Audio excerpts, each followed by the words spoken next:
Halo, jumpa lagi dengan aku di materi Sistem Periodik. Nah, pada sesi kali ini kita akan belajar mengenai sifat periodik pada episode kedua, yaitu energi ionisasi. Oke, sebelumnya nama aku Anastasia Gabriela. Saat ini merupakan mahasiswi Fakultas Kedokteran Gigi Universitas Indonesia. Selanjutnya, kita akan memulai sesi kali ini dengan sebuah quotes. Quotes kali ini datang dari Saint Jerome. Menurut beliau, good, better, best. Never let it rest. Till your good is better and your better is best. Artinya, simple banget. Dalam hidup ini, kita harus terus-menerus berusaha menjadi lebih baik. Ketika kita merasa kita udah baik, berusahalah menjadi lebih baik.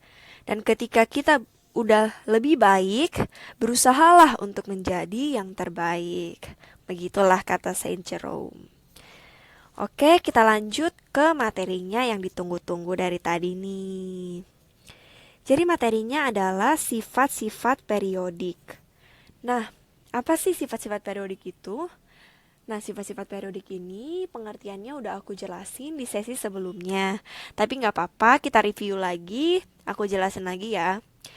Jadi sifat-sifat periodik adalah sifat-sifat unsur dalam tabel periodik yang memiliki kecenderungan dari kiri ke kanan dalam satu periode dan dari atas ke bawah dalam satu golongan. Oke.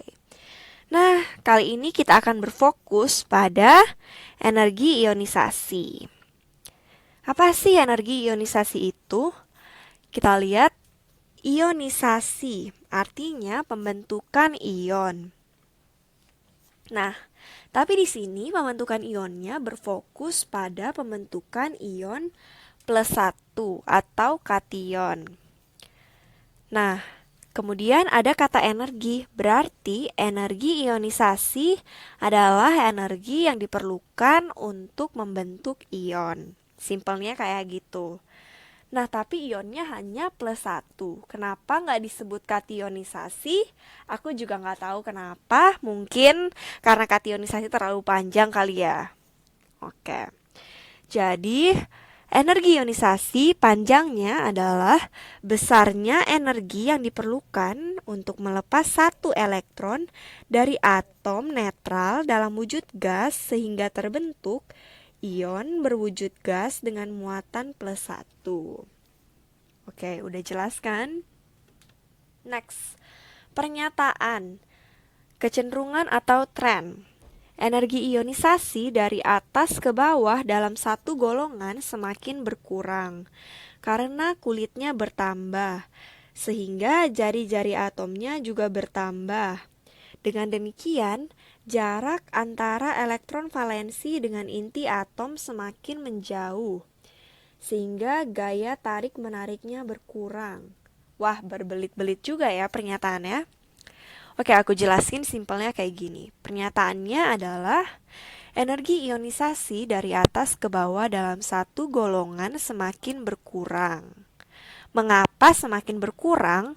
Karena gaya tarik-menariknya berkurang.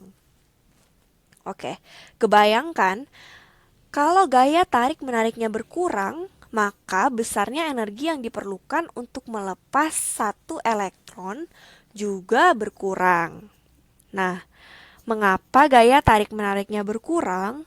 Karena jarak antara elektron valensi dengan inti atom semakin menjauh. Nah, kan yang mau dilepasin adalah satu elektron valensi. Kalau jarak elektron valensi dengan inti atom berkurang, pasti lebih mudah untuk melepas elektron valensi tersebut. Nah, jarak dari inti atom ke elektron valensi disebut juga dengan jari-jari atom. Nah, mengapa jari-jari atom ini bertambah? Sudah jelas karena kulitnya juga bertambah. Oke, next ke pernyataan kedua. Energi ionisasi dari kiri ke kanan dalam satu periode semakin bertambah karena gaya tarik-menarik semakin besar. Atom yang stabil memiliki energi ionisasi yang besar. Oke, simpelnya kayak gini nih.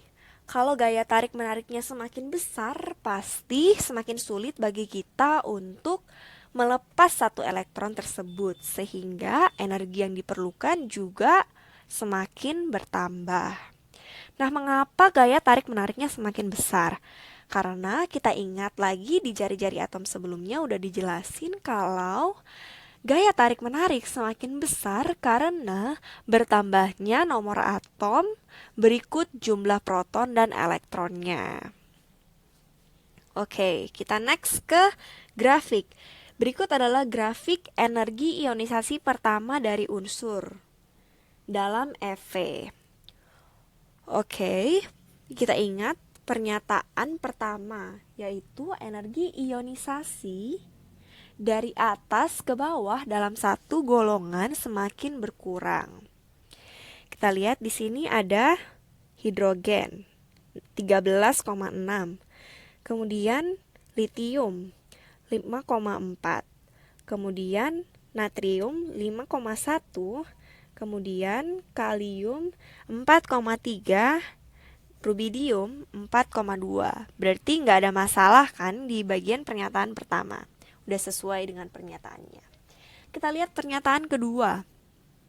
Energi ionisasi dari kiri ke kanan dalam satu periode semakin bertambah.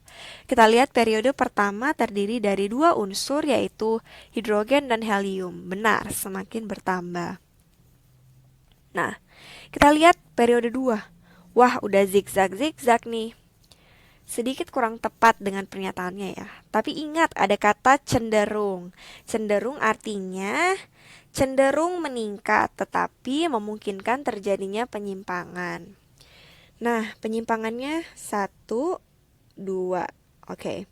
Di sini ada unsur berilium dan boron. Berilium memiliki energi ionisasi 9,3 dan boron 8,3. Kita lihat konfigurasi elektron dari berilium, yaitu 1s2, 2s2, dan boron 1s2, 2s2, 2p1.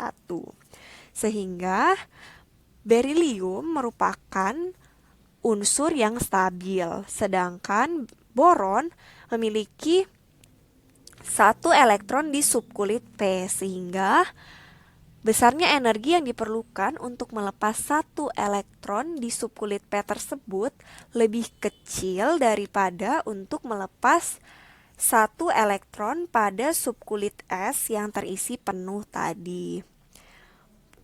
Di mana berilium lebih stabil daripada boron, makanya energi ionisasinya lebih besar. Makanya tadi sudah disebutkan kalau atom yang stabil memiliki energi ionisasi yang besar.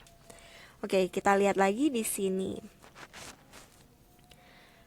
Nitrogen dan oksigen. Kita lihat konfigurasi elektron dari nitrogen. 1s2, 2s2, 2p3. Dan oksigen 1s2, 2s2, 2p4. Nah, pada nitrogen subkulit P terisi setengah penuh. Sedangkan pada pada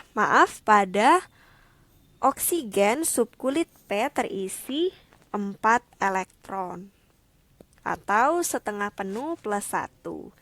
Jadi, dapat dikatakan bahwa unsur nitrogen lebih stabil daripada oksigen, makanya energi ionisasinya lebih tinggi. Oke. Next ke energi ionisasi kedua, 3, dan seterusnya. Jadi dikatakan bahwa energi ionisasi akan meningkat seiring dengan bertambah banyaknya elektron yang dilepaskan, terutama jika elektron yang akan dilepaskan berada di kulit yang elektronnya terisi penuh atau oktet. Nah, artinya diperlukan energi yang lebih besar untuk melepas elektron yang kedua, ketiga, dan seterusnya.